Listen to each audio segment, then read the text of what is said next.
Venha, baiano. Venha. Venha, baiano.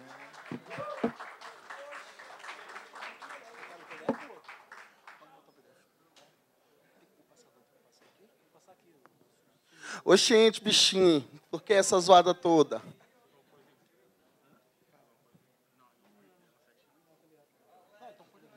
Vixe, maninha.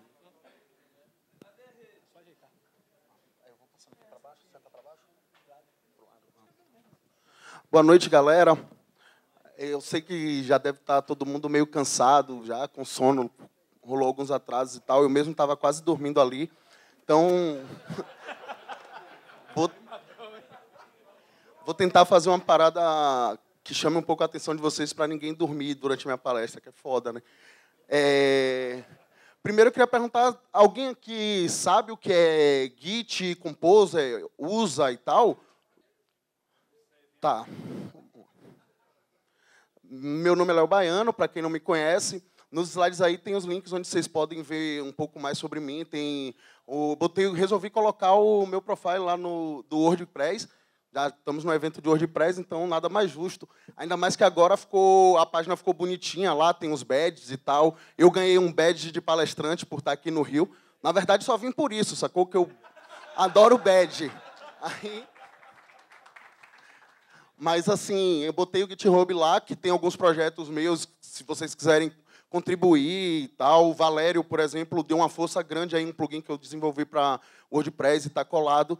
Então, pode chegar lá, ajudar. E coloquei o Facebook. Se alguém quiser conversar e tal, pode chamar, adiciona lá no Facebook, pode chamar para tirar dúvida dessa palestra ou de qualquer uma outra coisa. Só não pode abusar, achar que é consultoria free, né? Primeiro, eu vou introduzir um pouco o assunto em vocês.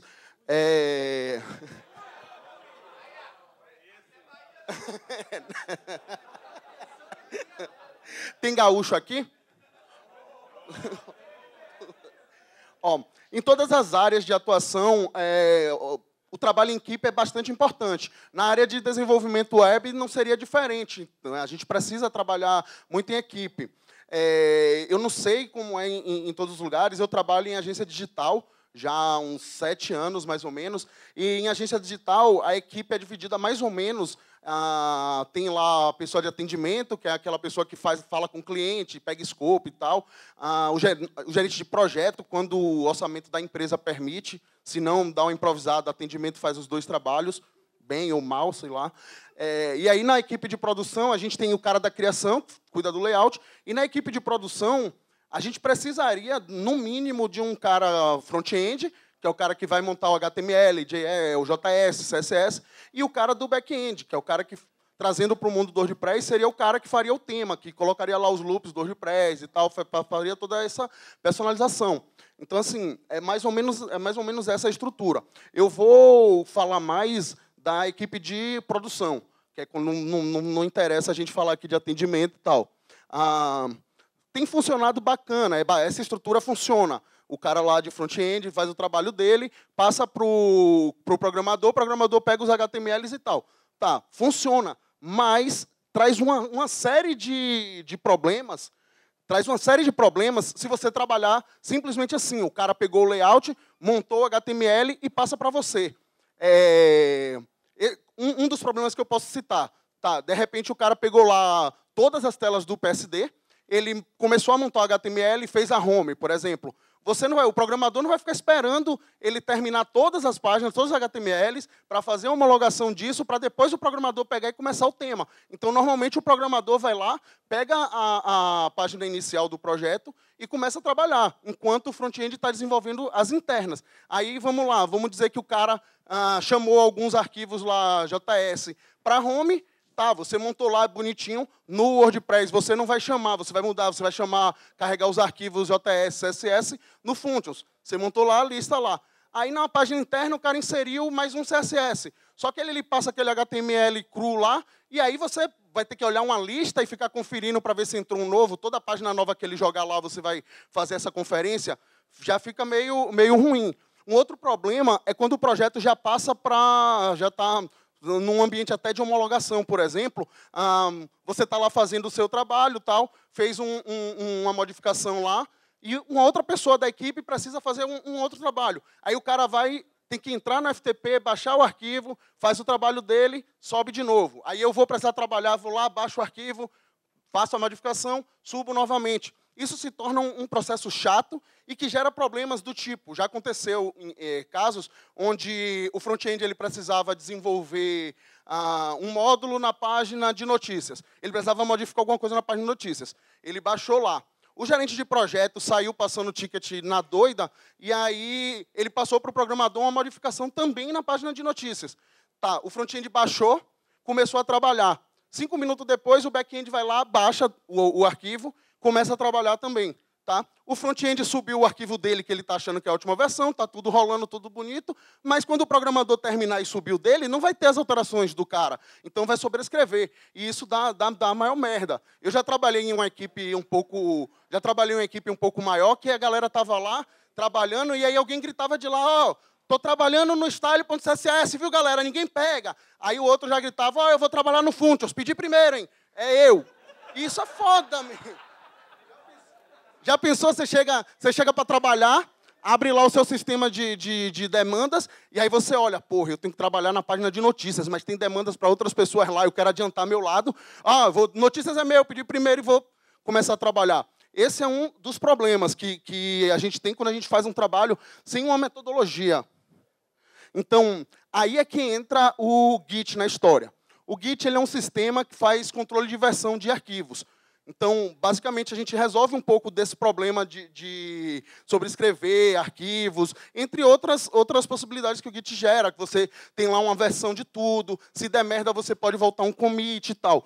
Eu não vou entrar em muitos detalhes sobre como funciona o Git, porque eu não vou ter nem tempo para isso, que é um small talk de 15 minutos e tal. Mas, basicamente, o que vocês precisam saber para a palestra é que ele faz um controle de versão. Basicamente, todos os membros da equipe, eles ficam trabalhando, todos os arquivos ficam lá em cima no repositório do Git, então você fica fazendo os seus commits e tal, e não tem esse problema de um sobrescrever o trabalho do outro. Até porque quando você vai fazer um push, por exemplo, o push é para você jogar os arquivos que você trabalhou lá para cima, para o repositório principal, para que as outras pessoas possam ter acesso. Se tiver algum tipo de conflito no arquivo, o Git já avisa, e aí você pode resolver esses conflitos primeiro. Ou seja, você vai ver o código lá que o seu colega de trabalho desenvolveu, o código que ele fez, vai mostrar lá as diferenças do arquivo dele para o seu, e aí você vai vendo lá o que é que você apaga dele, o que é que você não apaga, o que é que você mantém. Normalmente, esses conflitos não são nada. Normalmente, é só um código que o cara acrescentou, mas que não muda nada no seu. Então, você só chega lá, descomenta lá e deixa o código dele e mantém o seu. O Git faz meio que um merge do trabalho.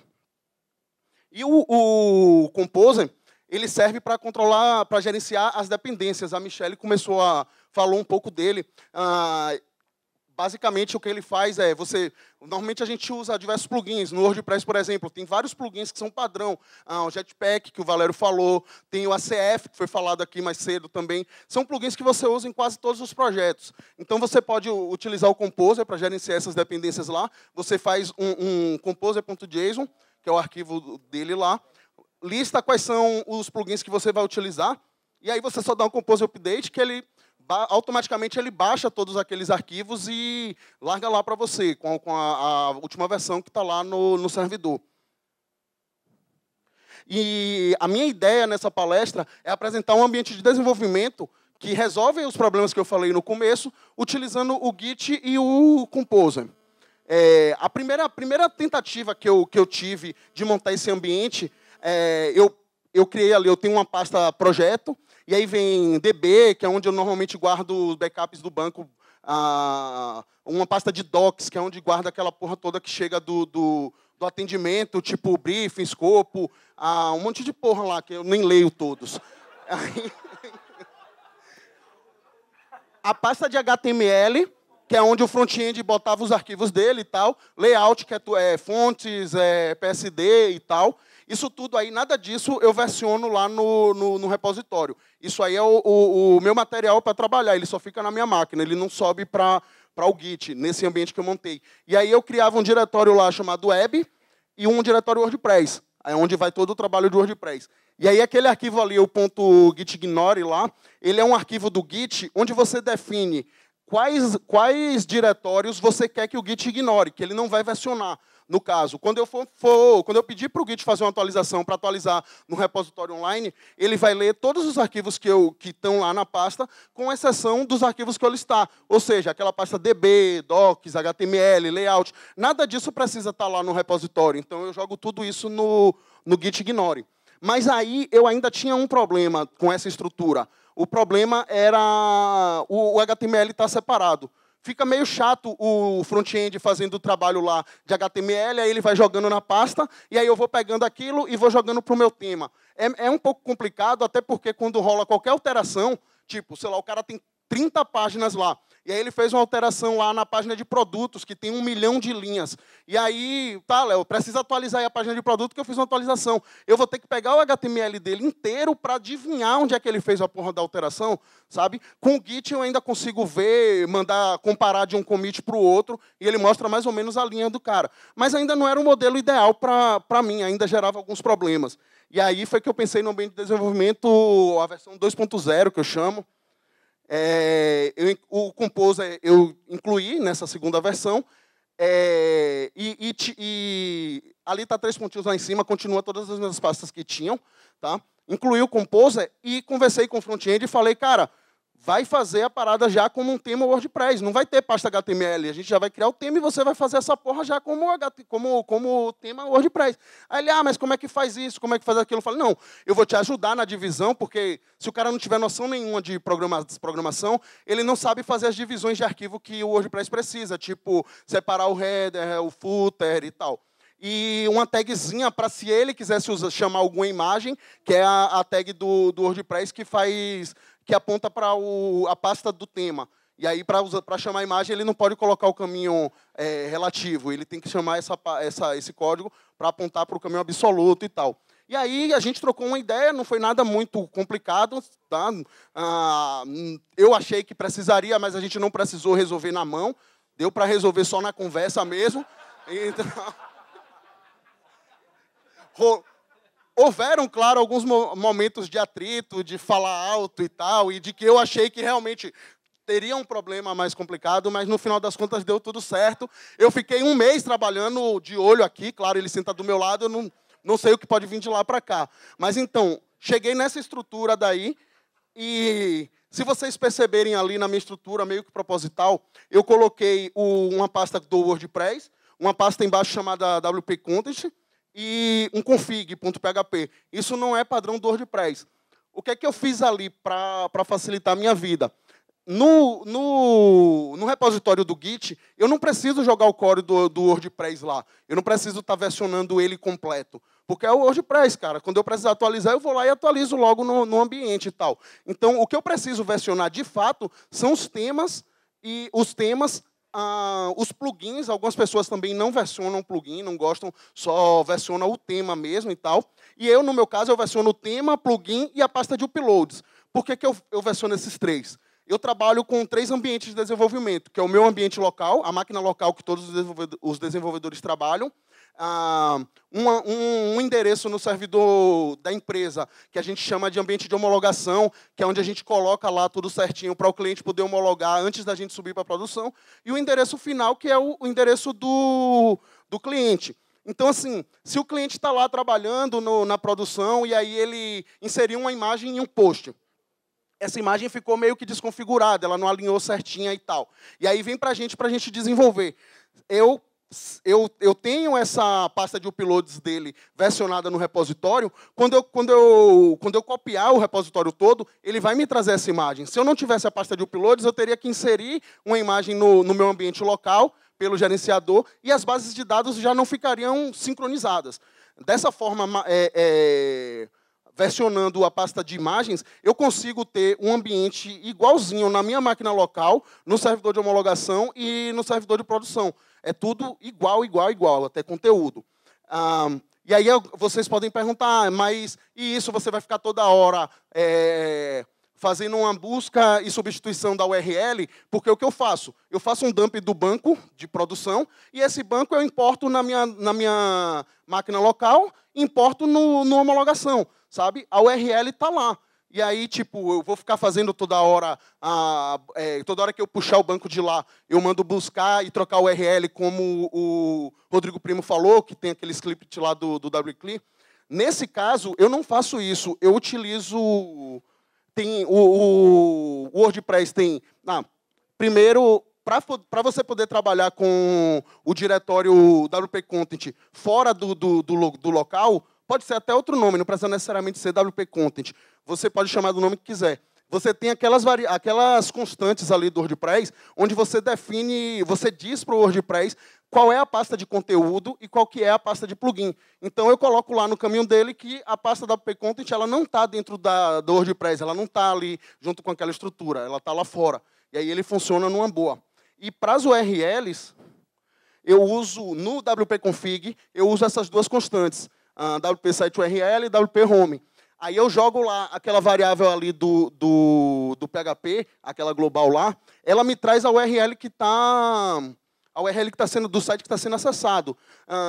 Quando você usa essas constantes, quando você define essas constantes lá no wp-config, o WordPress passa a ignorar aquela URL que está lá no gerenciador no gerenciador na aba nas opções gerais e tal, ele passa a ignorar e ele passa a puxar essa URL daí. Então, dessa forma, eu posso ficar pegando o meu banco da produção, de qualquer URL, vou pegando o banco e vou jogando, sem estar me preocupando com estar substituindo essas URLs, que ele vai lá e faz isso daí.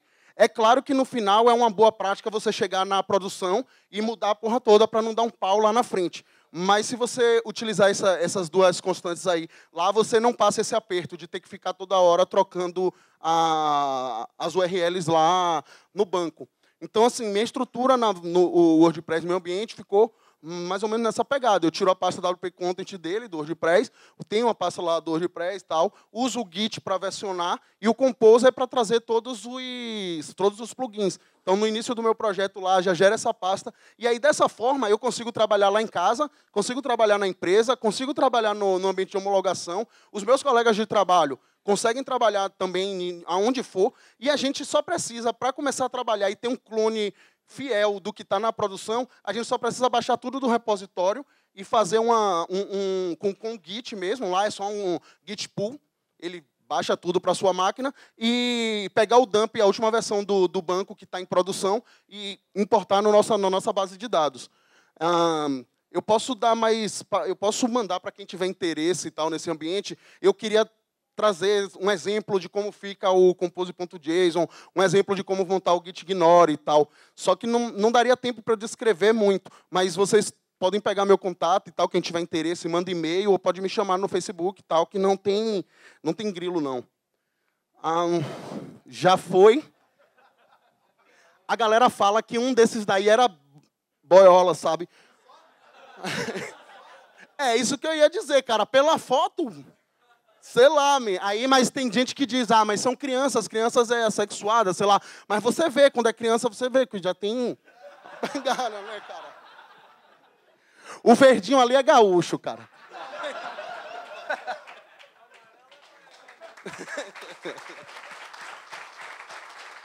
Perguntas?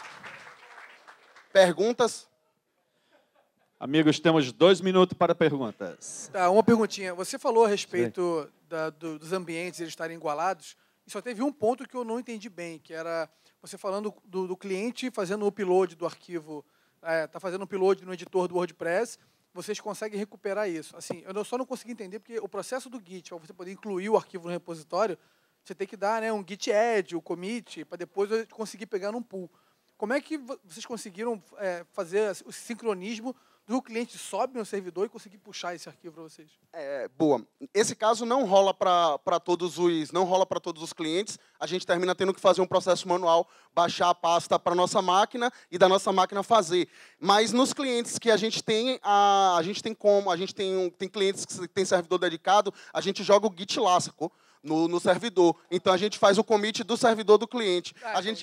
Eu já tenho o script lá que atualiza cada um dos ambientes. Eu defino quais são os ambientes, e aí eu tenho um script que atualiza. Quando o site já está em produção, eu tenho como fazer isso. A gente faz o commit do servidor dedicado e vai. Mas quando não é um servidor dedicado, quando é local web, ou a conta compartilhada normal, ou KingHost, sei lá, aí a gente não tem acesso a isso, aí realmente termina sendo um processo manual. Não é o ideal, mas rola. Entendi, obrigado.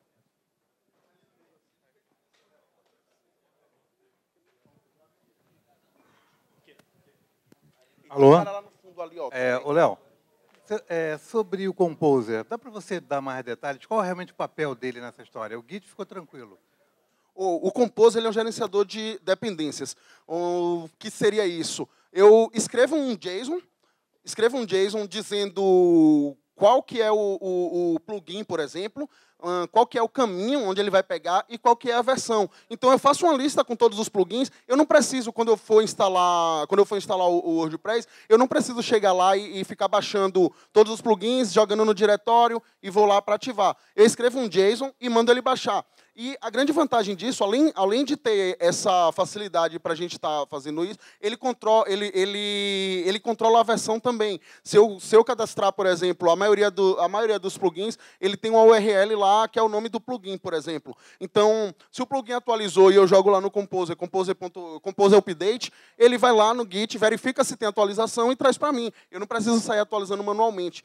A grande vantagem disso é também, além desse controle, é trabalhar em equipe. Eu não preciso mandar um pacote gigantesco para o cara pegar lá e fazer todos os plugins. Eu mando um JSON, que é curtinho, e ele dá lá um Composer Update e baixa tudo na máquina dele. A minha dúvida é com relação ao pessoal do WordPress colocar lá no repositório do Composer, em algum lugar que está na internet, esses plugins, por exemplo, plugins comprados, comerciais, vão estar lá também em algum lugar para baixar? Não, o WordPress ele tem um URL, que eu esqueci agora, a URL, que já lista o que é WP, alguma coisa lá, que já é própria para isso, para você estar baixando. Mas não precisa ser no repositório, você vai apontar para a URL que você quiser. Você pega a dependência que você quiser, você basta ter a URL do plugin. Você pode ir no diretório do WordPress, por exemplo, e ver a URL e jogar lá no arquivo no Composer. Opa, em relação ao banco, você gerencia tudo na mão e coloca o dump no Git, como é que você faz? Cara, a gente está trabalhando em um processo, não está rolando muito legal, mas a gente está trabalhando em um processo de sincronia. Um script lá que a gente está desenvolvendo. Em tese, a gente tem trabalhado bastante na mão mesmo, sacou? Chega lá, faz um dump do banco e depois importa tudo lá. É por isso que eu tenho um diretório lá chamado DB, que é onde a gente vai guardando todas as versões do banco. Então, essa pasta fica na rede e tal, e aí qualquer pessoa que vai entrar no projeto, quando ele começa a montar o ambiente dele, ele vai lá ver qual é a última versão do banco e pega. A gente está trabalhando um pouco porque é a única deficiência que a gente tem ainda nesse modelo de trabalho. A gente ainda não consegue fazer o sincronismo da base de dados de forma legal. O dump nem entra no versionamento, então? Os dumps não estão entrando no versionamento. Porque a gente deixa ele na rede local da empresa lá, para não deixar isso disponível lá online. A gente não viu necessidade ainda de deixar ele lá no Git, no versionamento. Oba, é uma dúvida assim, porque, enfim, o pessoal fala muito de Java, eu desenvolvo em Java, etc.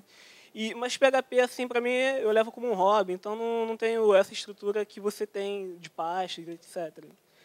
Mas tem alguns sites, etc., que eu faço em WordPress, só que meu ambiente de produção, as imagens no banco, ela tem uma referência, né? E quando eu trago para minha máquina local, eu tenho que fazer essas alterações nessas colunas que estão no banco. Com essa alteração aí que você colocou no define, no wp-config, eu mudo o caminho absoluto do WordPress? Como é que... Você fala das imagens que estão inseridas diretamente lá no post? Exatamente.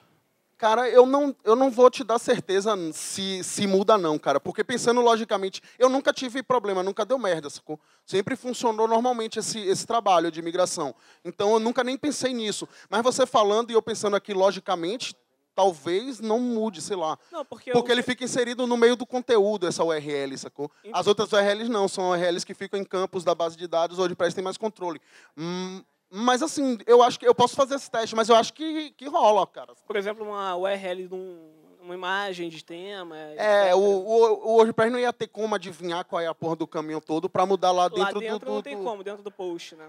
É, isso. Eu nunca tive problema com isso, sacou? Eu não sei se por conta da própria metodologia de trabalho, de ficar baixando, e aí eu trabalho no local, ele já tá lá, sei lá. Mas nunca rolou de abrir um post e a imagem tá lá assim. Não, no post realmente não tem como, mas eu estava pensando que... as imagens de destaque,